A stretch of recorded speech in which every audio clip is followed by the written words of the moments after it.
Intentionally, when I was pregnant, hid. Not because I was embarrassed, not because I didn't want anyone. Yes, we did keep it very private, but because it was a moment very sacred.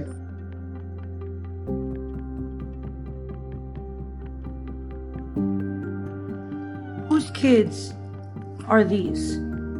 Erika Kirk provided this as proof of where she was September 9th. Emma Phillips has now entered the conversation, and she's holding nothing back. In a stunning public statement, Emma openly exposed what she describes as Erika Kirk's dark and troubling past, labeling her behavior as nothing short of pure evil. According to Emma, Erika once attempted to destroy her marriage, crossing a line that left lasting damage and resentment. Emma further added that Erika began dating Cabot Phillips while she was still involved with Charlie Kirk, adding yet another layer of controversy to an already explosive narrative. She questions how Erika can now expect love, sympathy, or respect from the public, accusing her of betraying those closest to her and then presenting herself as an innocent victim. Emma even went as far as criticizing Erika's public image, expressing disbelief at how she now moves freely as what she calls a happy widow, seemingly unaffected by the chaos left behind. As if the situation wasn't already intense enough,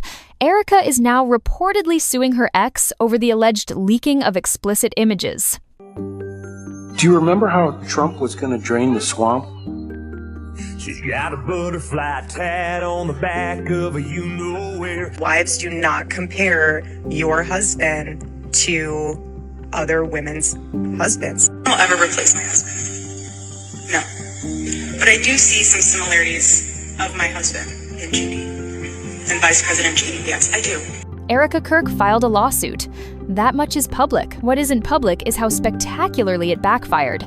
She sued her ex-boyfriend over allegedly leaked explicit photos. The goal was vindication. What she got instead was public ridicule, resurfaced timelines, and a spotlight on everything she'd spent years trying to erase. And now, people who once stood beside her are watching from a distance, some with satisfaction, some with anger, none with sympathy. This is what happens when a carefully curated image meets the internet's long memory. It started with whispers, rumors about X-rated photos and videos circulating on the dark web. Most people dismissed them outright. The idea seemed absurd. Erika Kirk had spent years building a brand around modesty, faith, and tradition. She was polished, poised, the kind of woman who positioned herself as a Christian trad wife with impeccable values. It just doesn't feel right. It feels wrong. It feels off.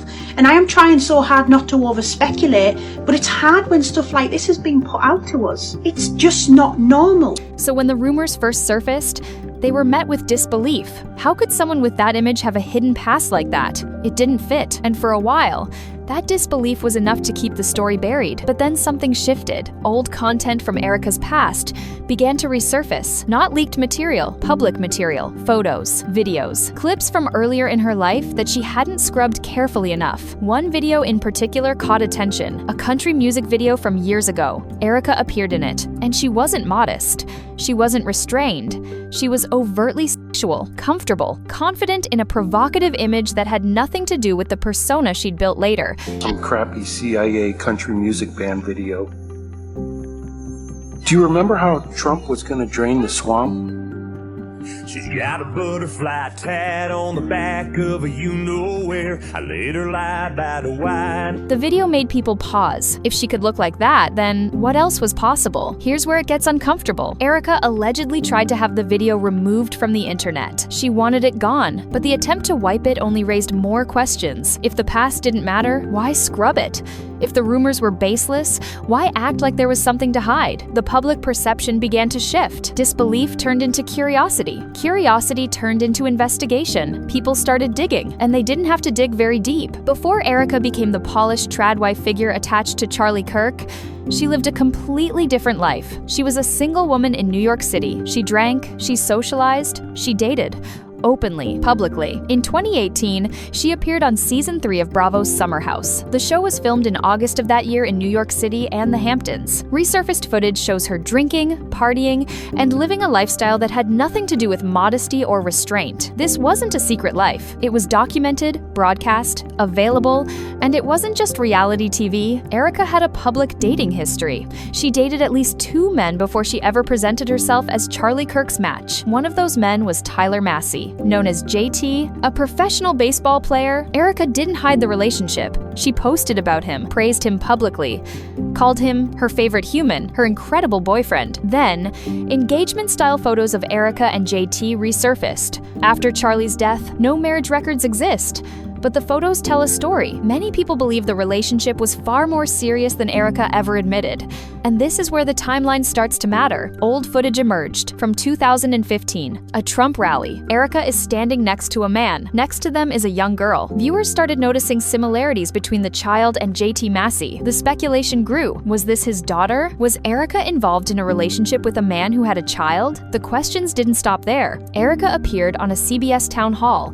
She was asked about her past, about her relationships, and she denied everything. She said she had never dated before Charlie, not casually, not seriously, not at all. She claimed she lived a quiet, disciplined life. That Charlie was her first relationship, that the modest, traditional image she projected was the only image that ever existed. But what I will say is, when I lived out here, I was here for 5 years. I never dated here because I saw vicariously through my roommate how terrible it was. Somehow getting drinks was the replacement of having coffee and breakfast. I personally would rather have coffee or brunch with someone than going, I don't drink. I find it unproductive, not because I'm holier than whatever. I just don't operate that way. But I always thought it was very strange how she would go to drinks with one guy and then go to dinner with another. So it goes twofold here. Here's the problem. The internet had receipts, photos, videos, interviews, public appearances, archived posts. All of it contradicted her claims. The denial collapsed in real time, so Erika changed strategy. She filed a lawsuit. The details of the lawsuit remain mostly private, but court sources claim Erika alleges the explicit images were doctored, that they weren't real, that she wasn't in a relationship when they were supposedly taken. She also reportedly wants her ex publicly humiliated. The lawsuit, according to those familiar with it, appears less about protecting her privacy and more about punishing someone who threatened her narrative. But the public wasn't buying it. By this point, too much had already surfaced. The lawsuit didn't shut things down, it amplified them. And this is where the bigger picture comes into focus. Erika's desperation to erase her past makes more sense when you understand how she got to where she was. Because her rise wasn't random, it was arranged. Tyler Bowyer became the chief operating officer of Turning Point USA in 2017. Shortly after, he arranged what was described as a job interview between Erika Kirk and Charlie Kirk. That meeting was later reframed as their first date. But here's the problem with that timeline. Erika was not single when that introduction happened. She was in an active relationship with a man named Cabot Phillips. A resurfaced tweet shows Erika and Cabot on a painting date in September 2017, the same time period she was supposedly living quietly, waiting for her first real relationship. Photos also show Cabot and Charlie socializing together. They were in the same circles, moving in the same networks, and Erika was dating one of them while being introduced to the other. The random meeting story falls apart. The timeline doesn't hold. And this is why that matters. None of this gained traction while Charlie was alive. The rumors existed, but they didn't spread. The contradictions were there, but they weren't amplified. Everything surfaced after Charlie's death. The timing raises questions about intent, about who knew what, about what was being protected and why. Erika's rapid rise within the MAGA movement and Turning Point USA caused friction. She positioned herself as a CEO, as a public figure, as someone central to the movement. And in doing so, she burned bridges. She alienated people who had been there longer, who had more history, who didn't trust her rebrand. One of those people was Candace Owens. Candace never believed the trad wife narrative. She distrusted the sudden sainthood, the polished image, the convenient transformation. Felt that there was this billion-dollar psychological operation to convince people that Candace is just crazy. These aren't lies. These are made up. And so I was very refreshed that they owned up to the lies. That was a great first step. And now, as everything unravels, she feels vindicated and furious.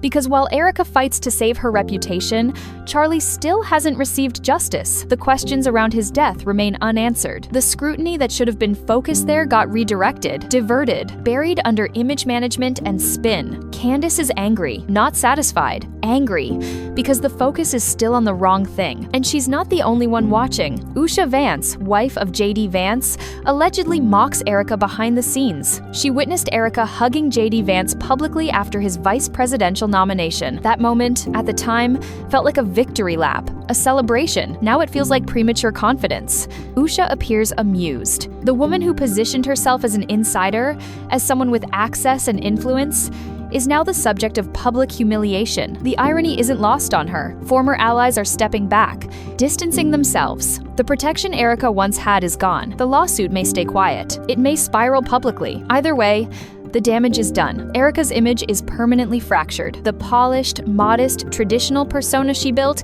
can't survive this much contradiction. But this is no longer just about leaked photos. It's no longer just about a lawsuit or a failed rebrand.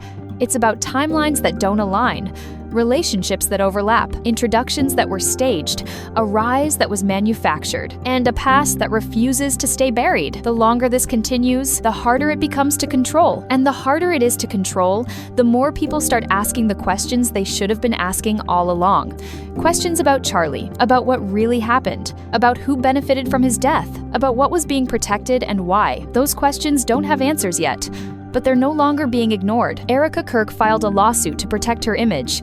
Instead, she exposed the cracks, the contradictions, the carefully constructed narrative that was never as solid as it seemed. And now, as the facade crumbles, the truth around Charlie is becoming impossible to ignore. Justice was never served, clarity was never given, and as Erika fights to save herself, the scrutiny only grows. This isn't over, it's just beginning.